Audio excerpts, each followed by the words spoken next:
चलिए, second video में हम लोग इंडियन ज्योग्राफी पढ़ रहे थे। यहाँ पर हम अगर भारत के जो भौगोलिक आकार हैं 2011 के वर्ष 2011 से अब तक भारत की जनसंख्या लगभग 121 करोड़ से अधिक हो चुकी है। लमसम में 141 करोड़ के आसपास हो चुका है अभी। और ये चीन के बाद विश्व का दूसरा सबसे अधिक जनसंख्या, जो कि ये चेंज हो गया है, पहला बन गया है जनसंख्या में। और जो वर्ल्ड के जो पॉपुलेशन है उसका 7.5% से भी इंक्रीज कर गया। अगर हम एरिया की बात करें, यानी क्षेत्रफल की दृष्टि से भारत का विश्व में जो स्थान है वो 7वां बड़ा देश है इंडिया। इससे पहले भी हम लोग देखे थे जो हमसे बड़े कौन कौन से 7 जो कंट्रीज हैं, 6 कंट्रीज हैं। और इसे हमारा जो एरिया है जो टोटल 32,87,263 वर्ग किलोमीटर है। यह विश्व के जो स्थल है, टोटल दुनिया में जितने भी स्थल भाग हैं उसका 2.4% भाग है। 2.4% भाग है। उत्तर से अगर दक्षिण तक हम इसकी वास्तविक दूरी देखें तो 3214 और पूर्व से पश्चिम 2943 हम लोग ये पढ़ लिए। और दोनों में जो अंतर है लगभग हम 241 किलोमीटर के आसपास।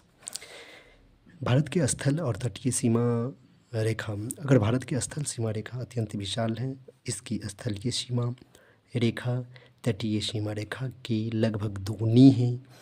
भारत की स्थलीय सीमा रेखा की कुल लंबाई लगभग 15,200 किलोमीटर है। हमारा जो स्थल भाग है उसका जो टोटल है लंबाई 15,200 किलोमीटर। अब हम चलते हैं हम लोग तटीय लंबाई पर। तो मुख्य भूमि की तटीय लंबाई 6100 किलोमीटर। और हम जो हमारा द्वीपीय क्षेत्र है अगर उसको हम मिला लेंगे तो 7516.6 किलोमीटर हो जाता है। अगर हम देखें तो हमारा अगर तटीय राज्य सबसे बड़ा राज्य है, यानी सबसे लंबी तटीय रेखा वाला राज्य गुजरात है, ये पूछा हुआ है और इस बात को ध्यान में आप रखिएगा। अगर हम भारत के समुद्री तट राज्य संघ शासित प्रदेश, उसमें अंडमान निकोबार द्वीप समूह का सबसे ज़्यादा अगर तट रेखा है तो 5962 किलोमीटर से है। हाँ, और स्टेट में गुजरात उसका 1214.70। ये पूछा नहीं अभी तक, लेकिन एग्ज़ाम जब हार्ड होगा तो ये आ सकता है एग्ज़ाम में, आप लोग ध्यान रखिएगा। आंध्र प्रदेश का थर्ड रैंक आता है 973.70। इसी करके हमारा कितना 75 से 16.6 किलोमीटर होता है। अगर हम एक बार इंडियन मैप अगर देखें तो इंडियन मैप में हमारा जो तटीय रेखा वाला जो 8 राज्य है उसमें पहला गुजरात आता है। उसके बाद जो पश्चिम, उसके बाद और गुजरात, महाराष्ट्र है, कर्नाटका है, गोवा हो गया। उसके बाद तमिलनाडु है, फिर पुदुचेरी आती, आंध्र प्रदेश है, उड़ीसा है, पश्चिम बंगाल है। ये कच्छ का तट से स्टार्ट होता है और यहाँ पर ये बैंगा तट जो पश्चिम बंगाल में है वहाँ पे ख़त्म होते हैं। अगर हम देखा जाए हमारे केरल के पास, ये एग्जाम में बहुत आता है, मालाबार तट है और कोरोमंडल तट है। तो इसको हम पूर्वी तट जो है इसको कोरोमंडल तट बोला जाता है और पश्चिमी को मालाबार तट बोला जाता है। मालाबार तट कहाँ है? केरल में है। और पूर्वी तट जो है ये कोरोमंडल तमिलनाडु के पास है। और ये दोनों से काफ़ी बार पूछा हुआ है, जब आप प्रीवियस ईयर क्वेश्चंस बनाइएगा तो आपको मिलेगा यहाँ से।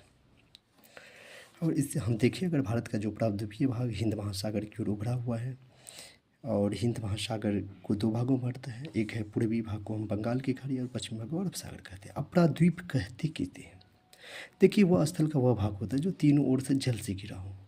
अगर कोई मान लीजिए ये कोई बिंदु है इससे लगा हुआ है, लेकिन ये पानी है तीनों साइड से, तो वो हमारा प्रायद्वीप होता है। लेकिन एक अंतरीप वट आता है, आप लोग पढ़ेंगे, एक अंतरीप वट भी होता है। तो इसका होता है कि समुद्र की ओर से मुख्य स्थलीय भाग का निकला हुआ संकरा या फिर पतला भाग जो 3 ओर से समुद्र से घिरा हो वो अंतरीप कहलाती है।